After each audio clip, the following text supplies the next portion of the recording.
YS Jaganmohan Reddy గారు ఇక రాజకీయాల నుంచి తప్పుకోబోతున్నారా, లేదంటే భవిష్యత్తులో జగన్మోహన్ రెడ్డిని అరెస్ట్ చేస్తే ఇంకా బయటికి రారు, లోపలే ఉంటారు అనే సంకేతం ఏమన్నా ఇవ్వాలనుకుంటున్నారా? అయితే ఇది పూర్తిగా తెలుగుదేశం పార్టీ ఆలోచన, లేదంటే ఆంధ్రజ్యోతి ఆలోచన అనేది కూడా ఇక్కడ ఖచ్చితంగా దాని మీద కూడా విశ్లేషించాలి. కాకపోతే భారతీ గారు బరిలో దిగబోతున్నారు, ఇంకా బిజినెస్ రంగంలోనే కాదు రాజకీయ రంగంలో కూడా ఆమె రాణించబోతున్నారు అనుకున్నది అయింది. ముందు నుంచి ఎప్పటి నుంచో చెప్తా ఉన్నాం అనేది. వాస్తవానికి ఆమె రాజకీయాల్లోకి వస్తారా రారా, ఇప్పుడు రావాల్సిన అవసరం ఉందా లేదా అనేది వైసీపీలో ప్రతి కార్యకర్తకి తెలుసు.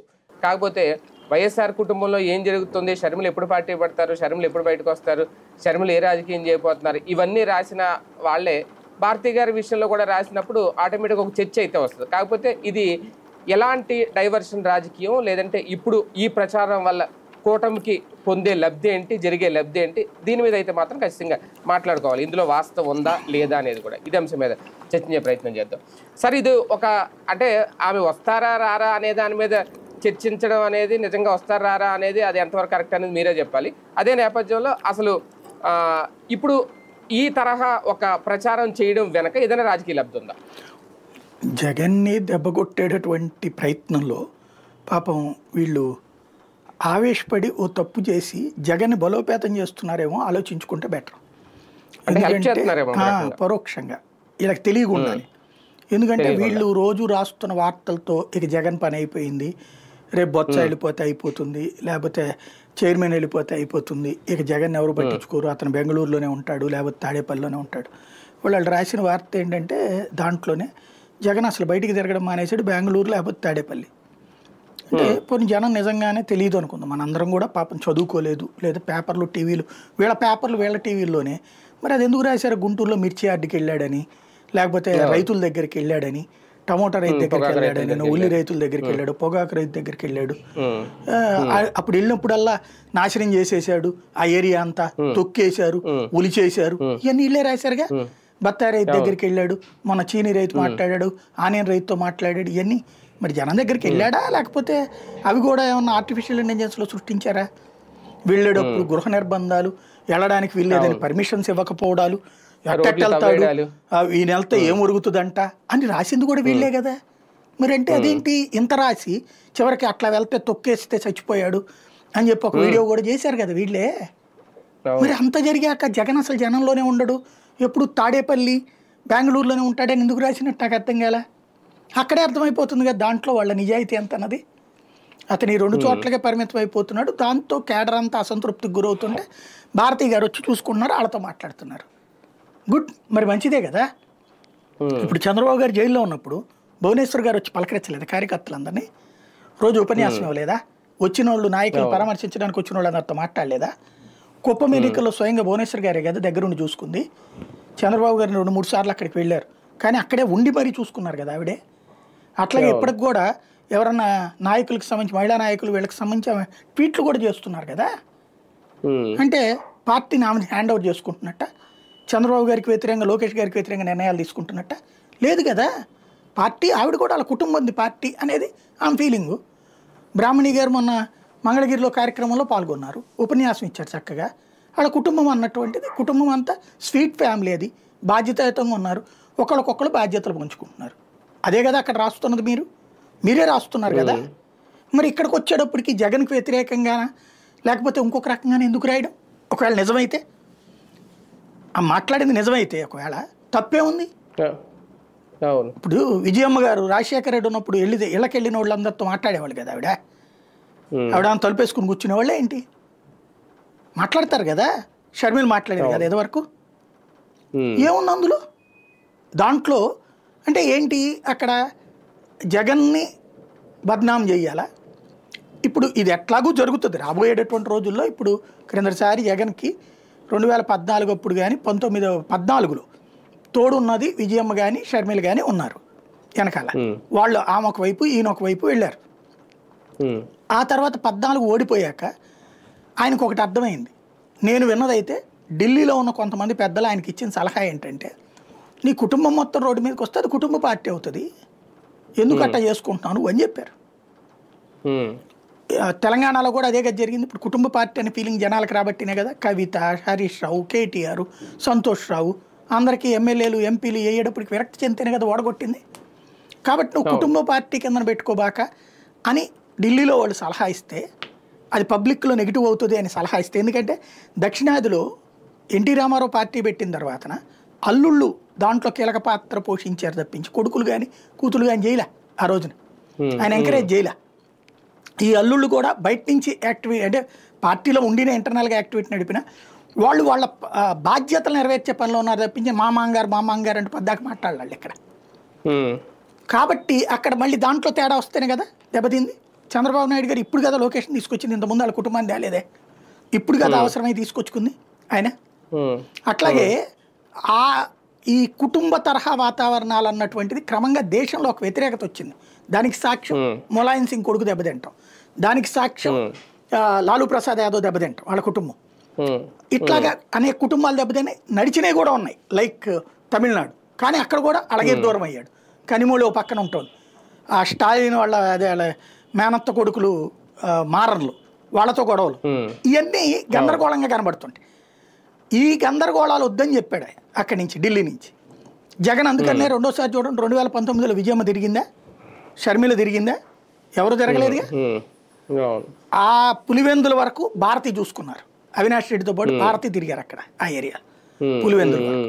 మంగళగిరిలో బ్రాహ్మణి గారు తిరగలేదా ఈయన కోసం, లోకేష్ గారి కోసం. ఈ కామన్గా జరుగుతుంది. మిగతా టైంలో వచ్చేటప్పటికి ఆ యాక్టివిటీ పరంగా ఆవిడకి వ్యాపారాలు చూసుకుంటుంది. ప్లస్ దాదాపు 30,000 మందికి సంబంధించినటువంటి సంక్షేమ కార్యక్రమాలు చూస్తుంది. 30,000 40,000 అంటారు, అంటే హాస్టల్స్, ఇదే దాన్ని ఏమంటారు, అనాథలకి సంబంధించినటువంటిది, వైద్యానికి ఇబ్బందులు పడే వాళ్ళకి అవన్నీ చూసుకుంటుంది ఆవిడ. ఓ రకంగా ట్రస్ట్ సర్వీస్ యాక్టివిటీస్ చూసుకుంటుంది ఆవిడ. ఒకవేళ ఆవిడ నిజంగానే చేద్దాం అనుకుంది, జగన్ రేపు పొద్దున్న నేను అనుకోవడం ఏంటంటే, మొన్నటిసారి 2019లో ఈయన పాదయాత్ర చేసుకుని మొత్తం ఈయనే చూసుకున్నాడు యాక్టివిటీ. ఈ ట్రిప్పు కొంచెం అవసరం ఉంటుంది ఏంటంటే, ఈసారి పాదయాత్ర దిగుతున్నాడు కదా, అప్పుడు పాదయాత్ర చేస్తున్నటువంటి సందర్భంలో అవసరం అనిపించలా, అంత ఇంపార్టెన్స్ అనిపించలే. ఇప్పుడు వచ్చేటికి ఇలా ముగ్గురు కలిసి ఉన్నారు. అప్పుడు జగన్ పాదయాత్ర చేస్తున్న వాళ్ళు ముగ్గురు విడిపోయి ఉన్నారు కాబట్టి పెద్ద ప్రాబ్లం లేదు.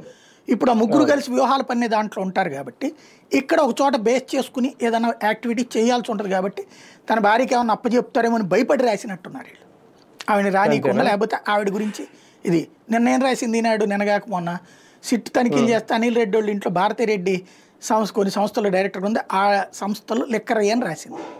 దాని మీదన తప్పు అని చెప్పేసేసి సాక్షి ఫుల్ పేజీ కథనాన్ని ప్రొజెక్ట్ చేసింది. ఇప్పుడు ఈనాడు ఏం రాస్తుంది నిన్న మళ్ళీ దానికి కౌంటర్గా లోపల పేజీలో ఒక చిన్న ముక్క, భారతిరెడ్డి అని ఉంది కానీ జగన్ భార్య భారతిరెడ్డి కాదు, అనిల్ రెడ్డి వాళ్ళ అమ్మ భారతి అందులో డైరెక్టర్ అని తేలింది. బట్ ముందు విషం చెమ్మడమేమో ఫ్రంట్ పేజీ బ్యానర్, అయిపోయిన తర్వాత లోపల పేజీలో ఎక్కడో మూల, అది కూడా ఆవిడ కోర్టులో వేస్తానన్నది. కాబట్టి ఇప్పుడు అదే జరిగిందనుకోండి, మేము ముందే చెప్పాంగా, జరగలేదనుకోండి ఇంకో రకంగా. అది వీళ్ళకు ఉన్నటువంటిది ఏంటంటే, ఇవి చెప్పుకునే బతుకుతారు వీళ్ళు. 100 మాటలు 100 చెప్పేస్తారు, అందులో ఒకటి జరిగితే మొత్తం అయిపోయినట్టే చూపెడతారు. ఇప్పుడు జగన్ రేపు పొద్దున ఫ్యూచర్లో భారతీని ఏమైనా తెస్తాడేమో అని ముందుగానే రాసుకొచ్చారనమాట. అంటే ఇప్పుడు అందులో ఉన్న పార్టీలో ఉన్నటువంటి మిగతా వాళ్ళు ఏంది ఇది మీ కుటుంబం అనుకుని ఫీల్ అవ్వాలని, అట్లాగా ప్రాంతీయ పార్టీలో ఫీల్ అవ్వరని పాపం రాధాకృష్ణ గారికి తెలియదు. రెండవది ఏంటంటే, ఆవిడ ఇప్పటివరకు అయితే ఎవరితో కలిసి మాట్లాడి చేసిన లేదు. అలాగని ఎవరితో నన్ను అంటుకోబోక నామాల కాకని ఉండే వ్యవహారం కాదు. నాకు తెలిసి ఒక జగన్ గారంటేనే ప్రాణం పెట్టుకుంటూ ఉండేటటువంటి ఒక ఎంప్లాయ్ కాదు, తన సాక్షి నుంచి వచ్చినటువంటి ఎంప్లాయ్, అప్పట్లో గవర్నమెంట్ పదవిలో కూడా ఉన్నది, నామినేటెడ్ పదవి. తను అనారోగ్యం పాలైతే హాస్పిటల్లో జాయిన్ అయితే భారతి గారు స్వయంగా హాస్పిటల్కి ఫోన్ చేసి, అతను ఊరికనే పని అని తిరుగుతూ ఉంటాడు పాపం, 2-3 రోజుల పాటు ఆయనకి కంప్లీట్ ట్రీట్మెంట్ తగ్గాకనే పంపించండి, ఫీజు బిల్లులు నాకు పంపించండి అని చెప్పారు. అలాంటిది ఆమె ఎన్నో చేస్తుంది. కాకపోతే అవన్నీ గుప్తదానాల వ్యవహారం, బయటికి చెప్పేది కాదు, సైలెంట్గా చేసుకెళ్ళిపోతుంది ఆవిడ. పార్టీ కార్యకర్తల నాయకుల్లో ఎవరికన్నా ఇంపార్టెంట్ అవసరమైనప్పుడు ఆవిడ పేపర్లో కూడా చదువుతుంది, చదివి ఎవరికైతే రియల్ క్రైసిస్ ఉంటుందో ఆవిడ మళ్ళీ ఎంక్వైరీ చేయించుకుంటుంది, చేయించుకుని వాళ్ళకి ఆ క్రైసిస్ తీర్చే అలవాటు ఉన్నది ఆవిడకి. అంటే అనారోగ్యము, ఆర్థిక ఇబ్బందు, ఇట్లాంటిది అది జగన్కి ఉంది, ఆమెకు ఉంది. ఎప్పుడు బయటకు కూడా చెప్పుకోరు ఇంతలా ఇన్ని లక్షలు సాయం చేశామని. ఇప్పుడు పవన్ కళ్యాణ్ వాళ్ళకి లక్ష ఇచ్చారు వీళ్ళకి లక్ష ఇచ్చారని ఆయన చెప్తారు, బాగా పబ్లిసిటీ కూడా ఉంది. వీళ్ళు అట్లా చేసుకున్నది లేదు. ఇప్పుడు ఆ లెక్కనైతే రాజశేఖర రెడ్డి చనిపోయిన కుటుంబాలందరికీ పరిహారం ఇచ్చారు. ఎంత ఇచ్చారు ఈ రోజు వరకు బయట చెప్పారా? వాళ్ళ కుటుంబాలు కూడా పోషించారు. వాళ్ళ కుటుంబాలకు సంబంధించి ఉద్యోగాలు లేకపోతే వాళ్ళ చదువులు అవి చూసుకున్నారు. ఎవరికైనా చెప్పుకుని తిరిగారు వీళ్ళు? చెప్పుకోరు. కామ్గా జరిగిపోతుంది. అదేంటంటే మనం చెప్పుకునేది కుడి చేతితో ఇచ్చేది ఎడం చేతికి తెలియకూడదనే మనస్తత్వం, లేదా దాని వలన ఇంకా నలుగురు వస్తారని ఏమైనా భయపడతారు, నాకు తెలియదు అది. బట్ ప్రచారం చేసుకోవడం తక్కువ. వాళ్ళు చేసిన దాంతో పోల్చుకుంటే నేను విన్న 10-15 సంఘటనల్లో వార్త ఒక్కటి కూడా బయటికి రాలే. తర్వాత ఎప్పుడో ఏడాది తర్వాత నేను కలిసినటువంటి వాళ్ళు చెప్పినప్పుడు అప్పుడు తెలిసింది. అదేంటి మరి బయటకు కూడా చెప్పలేదంటే కనీసం సాక్షిలో కూడా రాయలే. అంటే వాళ్ళకి అదొక లక్షణం ఉంది. అది మంచి వచ్చాడో చెప్పుకోవడానికి ఇష్టపడరు, అది మంచిదే కదా. కొంతమంది అంటారు కదా, మనం ఎవరికైనా దానం చేస్తున్నా అది రెండో చేయాలి అంటారు కదా. అది వాళ్ళకు ఉన్న అలవాటు. ఆవిడ అట్లా చేసింది. అట్లాంటివి ఏమన్నా తెలిసి ఇట్లా ప్రచారం చేస్తున్నారేమో. వాస్తవానికి భారతి గారి విషయంలో ఇంతకుముందు చాలా ప్రచారాలు జరిగినాయి. ఆమె హిందూ వ్యతిరేకని, బొట్టు పెట్టుకోరని, తీర్థం పారబోసారని, ప్రసాదం తీసుకోరు. కానీ భారతి గారికి ఒక గోశాల ఉంది. ఆమె సొంతంగా గోశాలను కూడా మెయింటైన్ చేస్తున్నారు. కానీ అలాగని ఇప్పుడు దాన్ని ప్రచారం చేసుకోలేదు. వాళ్ళు ఆవులకు కూడా అన్ని అమ్మవారి పేర్లు పెట్టుకున్నారు అక్కడ ఉన్న ఆవులకు కూడా. అది ఒక వీడియో కూడా వచ్చింది వేరే దాంట్లో, నేను చూశాను అనమాట. కానీ ఒకటిసారి ఇక్కడ వీళ్ళు అనుకున్న దాని ప్రకారం ఓకే, రాజకీయంగా జగనే ఈమెను తీసుకురావాలనుకుంటే ఎవరు ఏం చేయలేరు. ఎందుకంటే మొదట్లో అప్పట్లో విజయం గారికి సీట్ ఇచ్చారు, అప్పట్లో అయిపోయింది. తర్వాత పూర్తిగా కుటుంబ రాజకీయాలు అనేది దూరం పెట్టేసింది జగన్మోహన్ రెడ్డి గారికి. ఇప్పుడు వీళ్ళు రాసినట్టు జగన్తో పాటు బాధ్యతలు ఇస్తారా, లేదంటే ప్రత్యామ్నాయంగా తీసుకురాబోతున్నారా అనేది. అంటే ఈ ప్రత్యామ్నాయం అన్న దగ్గరే ఇక్కడ రాజకీయ కుట్రలో లేదంటే రాజకీయ ప్రిపరేషన్ అన్న కనిపిస్తుంది. అంటే ఇక్కడ ప్రత్యామ్నాయము అనే పదం దగ్గరనే వీళ్ళు మోసం చేస్తున్నారు అంటున్నా. ఇప్పుడు జగన్కి వ్యతిరేకంగా ఆమె పార్టీ పెట్టదు కదా, లేదా జగన్ ఏమైనా పార్టీ నుండి సస్పెండ్ చేస్తుందా, లేదంటే పార్టీ ఏమైనా లాగేసుకోరు కదా. కాబట్టి నేను చెప్తుంది అదే, మా వాళ్ళు చేస్తే శృంగారం, ఎదురోళ్ళు చేస్తే విచారం అనే బుద్ధి వీళ్ళది. రెండవది ఏదో ఇప్పుడు ఒకటేమైపోయిందంటే మనం ఒక ప్రజల సమస్యను డైవర్ట్ చేయాలంటే రాజకీయ అంశాలు తెర మీదకి తీసుకురావాలి. ఇప్పుడు అమెరికా వాడికి ఉన్న అప్పుల సమస్య, వాళ్ళ దేశంలో ఉన్నటువంటి ధరల పెరుగుదల సమస్య, ఆర్థిక సంక్షోభం సమస్య, ఉద్యోగ సంక్షోభాన్ని డైవర్ట్ చేయడానికి ఏం చేస్తాడు? అంతర్జాతీయంగా భారత్తో గొడవలు, లేకపోతే ఇజ్రాయెల్తో గొడవలు, లేకపోతే ఉక్రెయిన్తో గొడవ, రష్యాతో గొడవలు, ఇట్లాంటివి రైట్ చేస్తాడు. డైవర్షనల్ పాలిటిక్స్ అది. అంటే చర్చ అటుకెళ్ళిపోతుంది అంతర్జాతీయ సమాజం. అట్లాగే మన రాష్ట్రంలో అదే ఫార్ములా వీళ్ళు పాటించేది. వీళ్ళు డైవర్షనల్ ఫార్ములా అనమాట. ఇప్పుడు యూరియాది అద్భుతంగా నడుస్తుంది, గ్రౌండ్ లెవెల్లో క్యూ లైన్లు కనబడతానే ఉంటున్నాయి. ఎందుకు జరుగుతుంది? లోపం ఎక్కడుంది? కేంద్రం ఇవ్వట్లేదా? ఇదివరకు అదే వీళ్ళు బయట ఉంటే కేంద్రం ఇవ్వట్లేదని చెప్తే ఇప్పుడు తెలంగాణ ప్రభుత్వం అన్నట్టు. కానీ కిలోలతో సహా లెక్క చెప్తుంది కేంద్రం. అయినా సరే ఎందుకు అందట్లేదు? స్వయంగా అచ్చెన్నాయుడు నియోజకవర్గంలోనే ఎందుకు గొడవలు పడ్డారు జనాలు? అది అసలు చర్చ జరపట్ల. అది కదా నువ్వు పత్రికగా రాయాల్సింది, ఏం జరిగింది అన్నటువంటిది. అది అసలు దాని మీద డిబేట్ చేస్తున్నారా? ఒక్క డిబేట్ అన్న పెట్టారా దాని మీదన? లేకపోతే అది కూడా ఏదేదో మన వెంకటకృష్ణ అన్నయ్య మధ్యన ఎవరితోనో నేను కనుక లైన్లోకి ఫోన్లు తీసుకుంటే మీ బతుకు ఇదైపోతుంది అంటే ఏదో బెదిరించాడని చెప్పి అది పాపం వైసీపీ వాళ్ళు హైలైట్ చేసుకున్నారు. అది కూడా ఏదో డిబేట్లో ఒక మొక్కకే అది అంతే. అంతే తప్పించి ఆ విషయం మీద ఏం చర్చిస్తున్నారు? యూరియాది ఎందుకు జరగట్లేదు, లోపం ఎక్కడుంది అంటే అధికారులది తప్పు. అదే సందర్భంలో మిగతా ఏ సమస్య వచ్చినా సరే అధికారులది తప్పు. ఇప్పుడు వచ్చేది అప్పుడు జరిగితే జగన్దే తప్పు. అదంతా డైవర్షన్ కావాలి వీళ్ళకి. ఇప్పుడు మామూలు టాపిక్స్ మీద డైవర్షన్ కుదరట్లేదు కాబట్టి ఇప్పుడు భారతి అయితే అది వైసీపీ వాళ్ళైనా పట్టించుకుంటారు. భారతి వస్తే నష్టమే ఉంది. షర్మిల పార్టీ తీసుకుంటే నష్టమో, విజయమ్మ పార్టీ తీసుకుంటే నష్టమో, కానీ భారతి వస్తే నష్టమేం లేదు కదా. అంటే ఒకవేళ నిజంగా ఆయన వచ్చినా ఆమె వచ్చినా ఒకవేళ పార్టీలు ఏదో కలకలం, క్యాడర్లో ఏదో కల్లోలం అంత ఉంటుందా? అంటే అంత భయపడతారా? నేను విన్నదైతే ఒక కాన్సెప్ట్ నడుస్తుంది. కొంతమంది ఎమ్మెల్యేలని యువతలకు తీసుకొచ్చే ప్రయత్నం జరుగుతోంది. 11 మంది ఇప్పుడు జగన్మోహన్ అన్నయ్యాడు కదా, దాంతో కొంత అయోమయం పడ్డారు. వీళ్ళేమో పీకేస్తానంటున్నారు, అందులో వీళ్ళు మొండిగా ఉంటారు తీసేయడంలో, అనర్హత వేడిపడి. అంటే 60 రోజులు అయితే కదా. అదే ఈ లోపుగా వీళ్ళు సైకలాజికల్ గా ప్రిపేర్ చేయాలి కదా వీళ్ళని. అప్పుడు అదిగో చూసారా, ఇక పార్టీ అయిపోయిందండి బని, దాంట్లో నుంచి మీరు యువతరకు వచ్చేయడం బెటరు, ఇక్కడైతే మీకు లైఫ్ ఉంటుంది తెలుగుదేశంలో అయితే అని చెప్పేసి మాట్లాడతారు వీళ్ళు గ్రౌండ్ లెవెల్లో.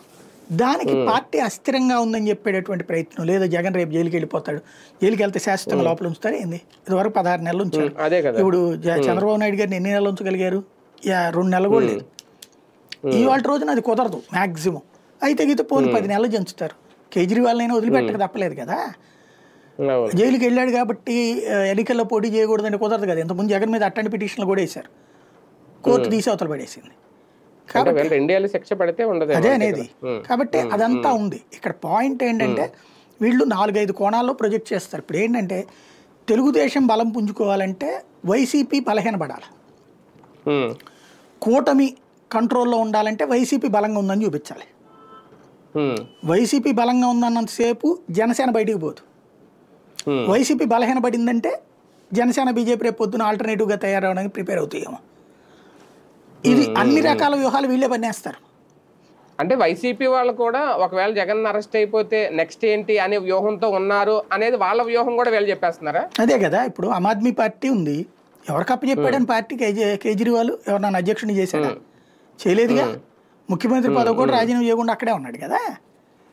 ఏమైంది? పార్టీ లేదా? మనం కూడా స్థానిక ఎన్నికలు 2-3 చోట్ల గెలిచింది కదా వాళ్ళు. కాబట్టి పార్టీ అధినేతలు జైలుకి వెళ్ళి జార్ఖండ్ ముక్తి మోర్చా మొన్న వెళ్ళలేదా వీళ్ళు పంపిస్తే? ఇప్పుడు ఎందుకు చంద్రబాబు గారు వెళ్ళలేదా? ఏమైంది? ఆయన ఏమైనా పార్టీ అధ్యక్ష బాధ్యతలు ఎవరికన్నా వేరే వాళ్ళకి ఇచ్చారా? ఉంటుంది కదా, నడుస్తుంది. బేసిక్గా ఏంటంటే ఒక సెన్సేషనలిజం అన్నటువంటి ప్రయత్నం రాయొచ్చు. ఒకటి అరెస్ట్కి సంబంధించిన సంకేతాలు ఇస్తున్నారా సార్? ఒకవేళ దగ్గరికి వచ్చిందా జగన్ని? అంటే ఇప్పుడు ఆల్రెడీ ఇందులో ఈడీ కూడా ఇన్వాల్వ్ అయ్యి సోదాలు జరుగుతున్న నేపథ్యంలో నెక్స్ట్ ఆ యాంగిల్ అరెస్ట్ చేయబోతున్నారనే సంకేతం. అప్పుడైతే ఇది రాయరుగా, జగన్ మీదనే రాసుకొస్తారు. ఇప్పుడు అదేంటంటే అరెస్ట్లు అయ్యే పరిస్థితులు తక్కువ ఉన్నాయి. ఇప్పుడు స్కిల్ డెవలప్మెంట్ కేసులో కూడా ఈడీ విచారించింది. ఆ డబ్బులు దాని వరకే చూసింది కానీ రాజకీయాల జోలికి రాలాళ్ళు. ఎక్కడైనా అంతే ఉంటుంది. వీళ్ళు అందుకే కదా అనేది జగన్ని ఏది మోడీ కాపాడుతున్నాడని. అట్టే చంద్రబాబు మోడీ కాపాడాడని కూడా వీళ్ళు అడుగుతున్నారు కదా. బేసిక్గా వాళ్ళు ఇందులో దూరాలనుకోవట్లేదు. ఇక్కడ రాజకీయంలో ఈడీని సిబిఐని దూర్చాలనుకోవట్లేదు వాళ్ళు.